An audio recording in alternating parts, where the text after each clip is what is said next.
សួស្តីប្រិមត្តអស់លោកស្រីអ្នកនាងកញ្ញាជាទីគោរពជាទីស្នេហាវិលមកជួបជាមួយខ្ញុំបាទអំអេម្ដងទៀតហើយថ្ងៃនេះយើងនឹងធ្វើការសម្រាយរឿងសនដស៊ីបវគ្គខ្លីៗវិញម្ដងព្រឹកមួយ Bitser ដែលជាប្រធានសន្តិសុខភូមិបានកំពុងឆ្លងកៅយិតរកមើលអ៊ីលក់មីឆាដែលអូរតែលក់តាមភូមិអូមិនមែនទេគេកំពុងតែរកមើលសត្វបាក់សីហើយក៏ចង់ដាក់អន្ទាក់ចាប់សត្វបាក់សីទៀតផងអាយ៉ាថ្ងៃនេះមិនចេះចំណែកបរិះកសិករឯនេះវិញកំពុងតែសម្ងំនៅក្នុងផ្ទះបាយធ្វើម៉ាត់ឆា strawberry ទុកញ៉ាំក្រោយកាទៀវពេលព្រឹក Bitser បាញ់មិញគេបាននឹកឃើញមកលួចយកគ្រាប់ធញ្ញជាតិរបស់បរិះកសិករមកធ្វើជានុយដើម្បីដាក់អន្ទាក់ចាប់សត្វបាក់សីស្អាតៗជាច្រើនដែលមាននៅក្នុង checklist របស់គេគ្រាន់តែអោនមើល checklist ពី3ទំព័រហើយមើលទៅលើវិញគ្រាប់ធញ្ញជាតិក៏បានបាត់គ្រាប់អស់មិនដឹងថាអ្នកណាមកលួចនោះទេមិនអស់ចិត្ត Bitser ក៏បានចូលទៅយកគ្រាប់ធញ្ញជាតិរបស់បរិះកសិករមកថែមទៀតប៉ុន្តែដាក់បាត់មិនដឹងជាមូលហេតុអីនោះទេពេលនោះសនក៏បានមកដល់ហើយ Bitser ក៏បានរៀបរាប់ប្រាប់សនតាមដំណើររឿងនោះទៅភ្លាមនោះមានអ្វីម្យ៉ាងបានយកគ្រាប់ធញ្ញជាតិនោះមកដាក់លើក្បាលសនហើយបាត់ទៅវិញមួយផ្លែតទៀតក៏បានយកមកដាក់ក្នុងមាត់សនហើយក៏បាត់ទៅវិញទៀត Bitser និងសនភ័យយ៉ាងខ្លាំងគិតថាជាខ្មោចលងទៅដឹងពេលនោះសនក៏បាននឹកឃើញវិធីដ៏ឆ្លាតវៃមួយ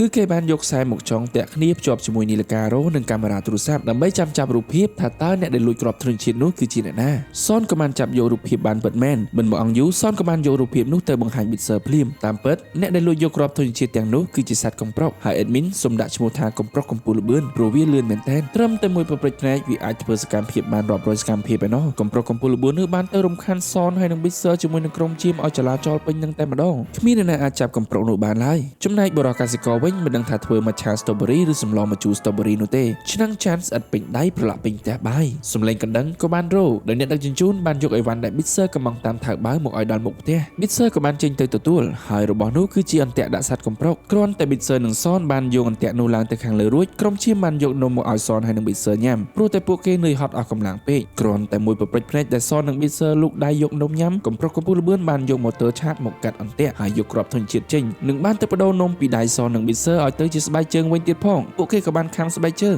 នំក៏អត់បានញ៉ាំអន្ទាក់ក៏ខូចអស់ដោយសារតែកំប្រុកកំពូលលបឿននេះហើយ Bitser ក៏បានយកអន្ទាក់នោះទៅបោះចោលស្របពេលដែលបរិះកសិករក៏បានយកសម្លម្ជូរ strawberry របស់គាត់មកបោះចោលដូចគ្នាដោយសារតែ strawberry ស្អិតរបស់បរិះកសិករបានធ្វើឲ្យ Bitser និងសនចាប់បានកំប្រុកកំពូលលបឿននោះដោយពួកគេបានដាក់គ្រាប់ធញ្ញជាតិធ្វើជាអន្ទាក់ដើម្បីឲ្យកំប្រុកនោះឡើងទៅលើទ្រុងមាន់ហើយនៅលើចណ្ដាលរបស់ទ្រុងមាន់នោះគឺគេបានដាក់ strawberry ស្អិតនឹងឯងកំប្រុកនោះគ្រាន់តែឡើងទៅដល់លើចណ្ដាលនោះក៏ជាន់ស្អិតជាប់នៅទីនោះតែម្ដងជ័យយោទីបំផុត Bitser និងសនបានចាប់កំប្រុកកំពូលលបឿននោះបានហើយ Bitser និងសនក៏បានដោះចណ្ដាលមាន់ដែលស្អិតជាប់ជើងកំប្រុកកំពូលលបឿននោះហើយបានសែងកំប្រុកនោះចូលទៅក្នុងព្រៃដើម្បីឲ្យវាប្រាប់ថាសម្បុកវានៅទីណាកំប្រុកកំពូលលបឿនក៏បាននាំ Bitser និងសនទៅដល់វិឡាកូនកាត់របស់គេដែលនៅក្នុងព្រៃវិឡាកូនកាត់របស់កំប្រុកនោះគឺសុទ្ធតែគ្រាប់ធញ្ញជាតិតាមពិត Bitser និងសនគ្រាន់តែចង់បានគ្រាប់ធញ្ញជាតិរបស់គេទៅវិញប៉ុណ្ណោះហើយគេក៏បានទាញកំប្រុកនោះឲ្យលែងជាប់ស្អិតទៀត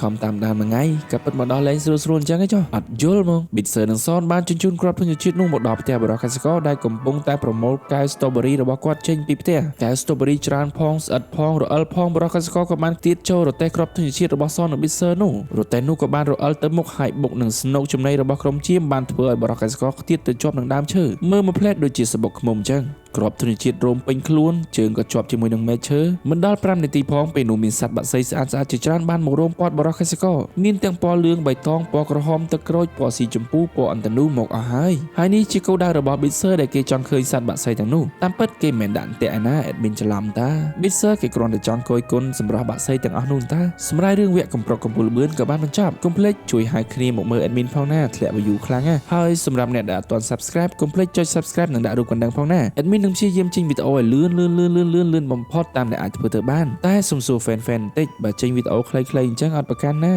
អត់អីទេ admin នឹងចេញចម្រុះគ្នាមានវែងមានខ្លីមានរឿងផ្សេងជាច្រើនទៀតកុំភ្លេចណាជួបគ្នានៅវីដេអូក្រោយទៀតអូខេបាយ